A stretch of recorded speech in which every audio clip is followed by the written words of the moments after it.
हाल ही में डेमोक्रेटिक आज़ाद पार्टी द्वारा एक जो लेटर है वो निकाली गई और जिसमें 3 बड़े कद्दावर नेताओं को पार्टी से एक्सपेल कर दिया गया। हमारे साथ बातचीत में इस समय मौजूद हैं डॉक्टर मनोहर लाल शर्मा जी, जिनके साथ तकरीबन 126 जो वर्कर्स हैं उन्होंने डेमोक्रेटिक आज़ाद पार्टी का दामन छोड़ा है। शर्मा साहब, सबसे पहले ये जानना चाहूँगा कि एक्सपेल करने की वजह जो है वो जानने की कोशिश आपके द्वारा की गई कि आखिर क्या वजह रही? ये अफसोस है, पार्टी का नाम है डेमोक्रेटिक आज़ाद पार्टी, तो उसमें डेमोक्रेसी की कोई चीज़ हमें दिखे नहीं। इसमें होती तो हमें ज़रूर एक ना नोटिस का इशू होता, एक कॉल होती, नोटिस आता, हमें पूछते हमें कि आपको हम पार्टी एक्टिविटी में एंटी पार्टी एक्टिविटी में देख रहे हैं, आप इसमें अपना स्पष्टीकरण दो। हमें तो किसी ने पूछा नहीं। एंटी पार्टी एक्टिविटीज़ का उसके बीच में लेटर के बीच में पर्टिकुलरली जो मेंशन किया गया था, वहाँ पर जानने की आपने कोशिश भी नहीं की या किसी ने बताने की बात नहीं, उसमें सीधा एक्सपेल कर दिया। क्या जानना था? जब आर्डर आपको फाइनल आर्डर ही दे दिया, सजाए मौत दे दी आपको, तो जब बंदा मर ही गया, उसकी आत्मा मर गई, तो वो कहाँ बात करें? लेकिन स्पेकुलेशंस तो ये चल रही है ना अब, जो अटकलों के बाजार ये गर्म है ना कि ऐसा है कि कांग्रेस का जो दामन है ये तीनों कदावर नेता जो हैं वो थाम सकते हैं। भारत जोड़ो यात्रा जिस तरह होने जा रही है, जम्मू कश्मीर के बीच में भी बड़ी ज़ोरों शोरों से उसकी तैयारी हो रही है, तो पूरी तरह से ये लोग उसके साथ जुड़ सकते हैं। मैं कोई भी कदम नहीं उठाऊंगा, अपनी साथियों के साथ चर्चा करूंगा, अपनी विधानसभा के लोग और पार्टी के कार्यकर्ताओं से चर्चा करूंगा, लीडर से करूंगा।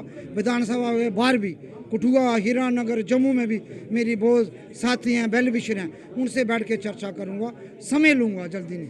जैसे डीएपी में जल्दी में फैसला किया, समय लेके चर्चा करने के बाद अगर कोई सभी कहते हैं किसी पार्टी का दामन था, उसमें फिर विचार करूंगा, आगे बढ़ सकता हूं। फिलहाल ना कांग्रेस पार्टी से मेरा कोई तल्लुक है, ना उन्होंने मुझे कोई अप्रोच किया, ना मैंने उनसे कन्वर्सेशन। ऐसे सभी पार्टी से टेलीफोन आए हैं, दिल्ली से भी, बाकी मैंने किसी से कन्वर्सेशन नहीं किया। मैं किसी से टेलीफोन पे बात नहीं मेरी हुई, ना मैंने करने का कोशिश की, ना ही मैं अपनी दूरियां बराबर रखी हैं जैसे पहले थी।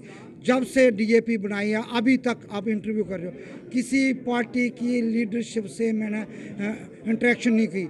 मैं आज़ाद साहब को आपके माध्यम से कहना चाहता हूँ, आप किसी एजेंसी से इंक्वायरी करें। मेरे पीए का टेलीफोन देता हूँ, 9419180766 मेरा नंबर है।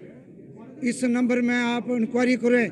किसी कांग्रेस पार्टी के नेता से मेरी बात हुई है जिसने डीएपी से रिज़ाइन दिया, डीएपी में आया, शामिल हुआ आज़ाद साहब, और आज तक ना किसी को मिला, ना किसी ने टेलीफोन आए, जरूर मैंने पिकअप नहीं किया। ये मेरी फराक दिली है और मेरी निष्ठा और ईमानदारी और वफादारी थी। डीएपी को जब लॉन्च किया गया, बड़ा एक पंप शो के साथ उसको लॉन्च किया गया, लेकिन आपको क्या लगता है वो एक फ्लॉप शो रहा है? देखो, वक्त बताएगा, लोग फैसला करेंगे। मैं उसमें क्या नंबर दूँ? मेरी उस लीडर के साथ बड़ी वफादारी थी, उसमें कोई मैं उनकी शान में कोई बात करूँ? बड़े लीडर हैं, गुलाम नबी आज़ाद साहब बहुत बड़े आदमी हैं। मैं छोटा सा आदमी हूँ, मैं छोटा एक गांव से निकला हूँ, आदमी सा आदमी। ये मैं जहाँ खड़ा हूँ, ये मेहरबानी ब्लेसिंग ये ब्लॉवर के लोगों की है, और बहुत से हज़ारों सैकड़ों वेल विशर मेरे स्टेट के और भी लोग हैं जो मेरे सपोर्टर हैं, समर्थक हैं, मेरे गाइड हैं, मेरे वेल विशर हैं। तो उनकी वजह से हूँ। किसी लीडर ने मुझे ये मकाम नहीं दिया, किसी लीडर ने मुझे एमएलए नहीं बनाया, किसी संगठन की वजह से नहीं बना। मैं अपने मेहनत और लोगों की ब्लेसिंग से बना। मैं जहाँ तक है उन्होंने कैसे किया, ये बड़ा दुर्भाग्य है, दुख की बात है। और ये मैं चाहता था लास्ट सांस तक मैं आज़ाद साहब के साथ खड़ा रहना चाहता था, ये मेरा दिल में तमन्ना। उन्होंने किया फैसला, मैंने उसको तस्लीम किया। आज़ाद का मॉरल ना गिरे, इसी सोच के साथ आप सबने डेमोक्रेटिक आज़ाद पार्टी को थामा था, उनका साथ दिया था, लेकिन क्या लगता है कि आप लोगों का मॉरल जो है वो गिराया गया है? देखो, दो बात हैं। जब उन्होंने पार्टी कांग्रेस छोड़ी तब भी हमें कंसल्ट नहीं किया। हम दिल्ली गए थे, मैं 2 दिन पहले मिल के आया। मैं बिलावर के टूर में था, तीसरे दिन देखो उनको न्यूज़ आ गई, मैं छोड़ दी। हम फिर उनके साथ खड़े हुए वफादारी की।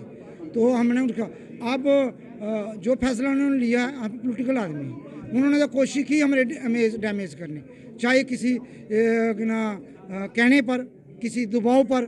जब कोई एक टीम है उनके पास जो उनको भी लेट डाउन करना चाहती है, उनके साथ वो धोखा कर रही है, हमें अफसोस है। उनके अंदर ही ऐसे लोग हैं जो उनके बेनिफिशियर नहीं हैं। वो आज़ाद साहब को धोखा दे रहे हैं। और ऐसे समय में आज़ाद साहब को महसूस होगा ये लोगों को धोखा दे रहे हैं। मैंने अपने वफादार लोग निकाल दिए और उस वक्त पछतावा होगा, हमें भी दुख होगा, मगर वो नुकसान जो होगा वो हो जाएगा। बहुत से लोग उनसे बाहर निकल जाएंगे। आप लोग विकल्प बनने की तैयारी कर रहे हैं, किसी और विकल्प के साथ जाने की नहीं, तैयारी कोई विकल्प नहीं। हम पॉलिटिकल वर्कर हैं, अपने लोगों के साथ खड़े हैं। अब रियासत के अहम मुद्दे हैं उस पर बात करेंगे, संघर्ष करेंगे। एज ए पॉलिटिकल एक्टिविस्ट उन पे बात करते रहेंगे लास्ट दम तक। और अपनी विधानसभा जहां लोगों ने हमें नुमाइंदगी दी थी, 2 बार MLA बनाया, तीसरी बार रनर अप रखा, उनकी लोगों की जो इश्यूज़ हैं उनको लेके संघर्ष करते रहेंगे और उसके लेके काम करेंगे। आधार जहाँ था उनको खोने का काम आज़ाद साहब ने स्वयं किया। क्यों किया ये कोई पॉलिटिकल समझ नहीं है और वो खुद बताएं और कौन लोग हैं जो उनको नुकसान करना चाहते हैं। और ये भारी नुकसान हुआ, मैं देखूँ डे बाय डे आप देखें ये गिरता जाएगा। ये जो एक बनाया था हवाई महल, वो हवाई महल कहीं एडजस्ट नहीं करता। जिस पार्टी से आप कहते हैं ना, कहाँ पार्टी है, सिंबल क्या है, उसका नाम क्या है, उसका दफ्तर ढीला रवैया रहा ना। हाँ, उसका नाम भी नहीं है। अभी नाम फाइनल कुछ और होगा। पहले DAP था, उसका PAP आया, अब 3rd नाम डिसाइड होगा। उसके बाद क्या कॉन्स्टिट्यूशन है, पब्लिक डोमेन में कोई ब्लू प्रिंट है कॉन्स्टिट्यूशन का, कि रजिस्ट्रेशन नंबर क्या है, क्या उसका सिंबल क्या है, दफ्तर कहाँ है जम्मू में। तो इसलिए ये ऐसा तो नहीं कि चुनाव वैली तक ही सीमित रह गया है उनका जो एक आइडियोलॉजी, और या फिर यूं कहें कि उनकी जो पार्टी की यहाँ पर फॉर्मेशन हुई है वो चुनाव वैली तक ही, चुनाव खित्ते तक ही रह गया। मैंने कहा हम कभी उनके रिस्पेक्ट में कोई ऐसा शब्द नहीं कहेंगे। क्या मैं वो व्यक्ति नहीं हूँ, कांग्रेस छोड़ के आया, कांग्रेस को अभी तक एक लफ्ज़ नहीं कहा, गाली नहीं दी। आज़ाद साहब को अभी छोड़ के लागू हो गया, कभी उनके शान के खिलाफ नहीं कहूँ। हाँ, कोई बात करेंगे अच्छे शब्दों में उसको रिबटल देंगे। बहुत सी बातें हैं दिल में, बहुत बातें हैं, बहुत कुछ देखा है, बहुत कुछ कहने का है। समय समय में जैसे वो बात करेंगे उसका जवाब हम भी देंगे। और जब सियासी मोड़ होगा बोलेंगे। ये कहा जाता है ना कि दिल में अगर गुबार हो तो उसको रखना नहीं चाहिए, तो वो कभी ना कभी फूटता है। तो आज शुरुआत है, आज अलग रास्ते हुए, अब आज़ाद हुए हैं, स्वतंत्र हुए हैं, इंडिपेंडेंट हो गए हैं। जैसे शुरुआत की इसी तरीके से आगे बढ़े। क्या आज़ाद हुए हैं या गुलाम ही हैं? क्या वो कहते हैं, मैं नहीं कह सकता, वो के हैं बड़े नेता हैं, उनकी शान। हम इंडिपेंडेंट हो गए हैं, हम स्वतंत्र हुए हैं, हम किसी के गुलाम नहीं रहे, किसी पॉलिटिकल पार्टी के, किसी नेता के नहीं। आज़ाद ख्यालात के लोग हैं, इंडिपेंडेंट रहें और इससे आगे बढ़ेंगे। हम उनकी शान में कोई शब्द नहीं कहेंगे। तो ये हमारे साथ डॉक्टर मनोहर लाल शर्मा इस समय बातचीत में मौजूद थे। और जिस तरह आपको बता दें कि डेमोक्रेटिक आज़ाद पार्टी द्वारा 3 कद्दावर नेता, जिसमें पूर्व जम्मू कश्मीर के उप राज्यपाल ताराचंद, उसके साथ साथ बलवान सिंह और डॉक्टर मनोहर लाल शर्मा को एक्सपेल कर दिया गया। और इनका ये आरोप है, इनका ये कहना है कि बिना किसी रीज़न के हमें जो है वो एक्सपेल किया गया है। और दूसरी तरफ कई इस समय जो अटकलें जम्मू कश्मीर की सियासत के बीच में लगाए जा रहे हैं, उसके ऊपर हमने सवाल आज यहाँ पर डॉक्टर मनोहर लाल शर्मा के साथ किए हैं।